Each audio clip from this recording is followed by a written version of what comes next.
Primeira Epístola de Paulo a Timóteo. 1 Timóteo 1. Paulo, apóstolo de Cristo Jesus, pelo mandato de Deus nosso Salvador e de Cristo Jesus nossa esperança, a Timóteo, verdadeiro filho na fé, graça, misericórdia e paz da parte de Deus Pai e de Cristo Jesus nosso Senhor. Quando eu estava de viagem, rumo da Macedônia, te roguei permanecesses ainda em Éfeso, para admoestares a certas pessoas, a fim de que não ensinem outra doutrina, nem se ocupem com fábulas e genealogias sem fim, que antes promovem discussões do que o serviço de Deus na fé. Ora, o intuito da presente admoestação visa ao amor que procede de coração puro e de consciência boa e de fé sem hipocrisia. Desviando-se algumas pessoas destas coisas, perderam-se em loquacidade frívola, pretendendo passar por mestres da lei, não compreendendo, todavia, nem o que dizem, nem os assuntos sobre os quais fazem ousadas asseverações. Sabemos, porém, que a lei é boa, se alguém dela se utiliza de modo legítimo, tendo em vista que não se promulga a lei para quem é justo, mas para transgressores e rebeldes, irreverentes e pecadores, ímpios e profanos, parricidas e matricidas, homicidas, impuros, sodomitas, raptores de homens, mentirosos, perjuros e para tudo quanto se opõe à sã doutrina, segundo o evangelho da glória do Deus bendito, do qual fui encarregado. Sou grato para com aquele que me fortaleceu, Cristo Jesus, nosso Senhor, que me considerou fiel, designando-me para o ministério, a mim que noutro tempo era blasfemo e perseguidor e insolente. Mas obtive misericórdia, pois o fiz na ignorância, na incredulidade. Transbordou, porém, a graça de nosso Senhor com a fé e o amor que há em Cristo Jesus.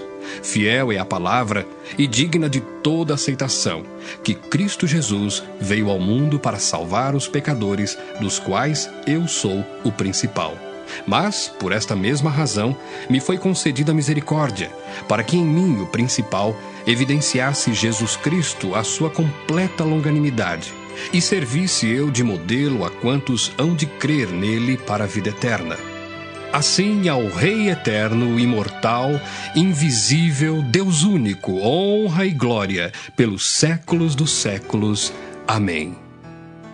Este é o dever de que te encarrego, ó filho Timóteo, segundo as profecias de que antecipadamente foste objeto. Combate firmado nelas o bom combate, mantendo fé e boa consciência, porquanto alguns, tendo rejeitado a boa consciência, vieram a naufragar na fé. E dentre esses se contam Himeneu e Alexandre, os quais entreguei a Satanás para serem castigados, a fim de não mais blasfemarem. 1 Timóteo 2. Antes de tudo, pois, exorto que se use a prática de súplicas, orações, intercessões, ações de graças, em favor de todos os homens, em favor dos reis e de todos os que se acham investidos de autoridade, para que vivamos vida tranquila e mansa, com toda piedade e respeito. Isto é bom e aceitável diante de Deus, nosso Salvador, o qual deseja que todos os homens sejam salvos e cheguem ao pleno conhecimento da verdade. Porquanto há um só Deus e um só mediador entre Deus e os homens, Cristo Jesus, homem, o qual a si mesmo se deu em resgate por todos, testemunho que se deve prestar em tempos oportunos. Para isto fui designado pregador e apóstolo, afirmo a verdade, não minto, mestre dos gentios na fé e na verdade.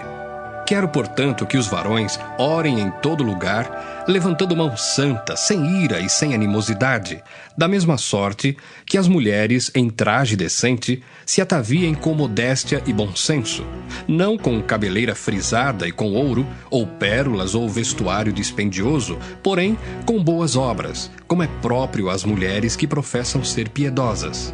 A mulher aprenda em silêncio com toda a submissão. E não permito que a mulher ensine, nem exerça a autoridade de homem, esteja, porém, em silêncio. Porque primeiro foi formado Adão, depois Eva. E Adão não foi iludido, mas a mulher, sendo enganada, caiu em transgressão. Todavia, será preservada através de sua missão de mãe, se ela permanecer em fé e amor e santificação com bom senso. 1 Timóteo 3. Fiel é a palavra, se alguém aspira ao episcopado, excelente obra almeja. É necessário, portanto, que o bispo seja irrepreensível, esposo de uma só mulher, temperante, sóbrio, modesto, hospitaleiro, apto para ensinar, não dado ao vinho, não violento, porém cordato, inimigo de contendas, não avarento. E que governe bem a própria casa, criando os filhos sob disciplina, com todo respeito. Pois se alguém não sabe governar a própria casa, como cuidará da igreja de Deus? Não seja neófito, para não suceder que se ensoberbeça e incorra na condenação do diabo. Pelo contrário, é necessário que ele tenha bom testemunho dos de fora, a fim de não cair no opróbrio e no laço do diabo. Semelhantemente, quanto a diáconos, é necessário que sejam respeitáveis, de uma só palavra, não inclinados a muito vinho, não cobiçosos de sorte da ganância, conservando o mistério da fé com a consciência limpa.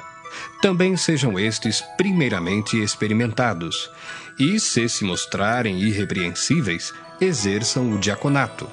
Da mesma sorte quanto a mulheres, é necessário que sejam elas respeitáveis, não maldizentes, temperantes e fiéis em tudo. O diácono seja marido de uma só mulher e governe bem seus filhos e a própria casa, pois os que desempenharem bem o diaconato alcançam para si mesmos justa preeminência e muita intrepidez na fé em Cristo Jesus. Escrevo-te estas coisas, esperando ir ver-te em breve, para que, se eu tardar, fique ciente de como se deve proceder na casa de Deus, que é a igreja do Deus vivo, coluna e baluarte da verdade. Evidentemente, grande é o mistério da piedade. Aquele que foi manifestado na carne, foi justificado em espírito, contemplado por anjos, pregado entre os gentios, crido no mundo, recebido na glória.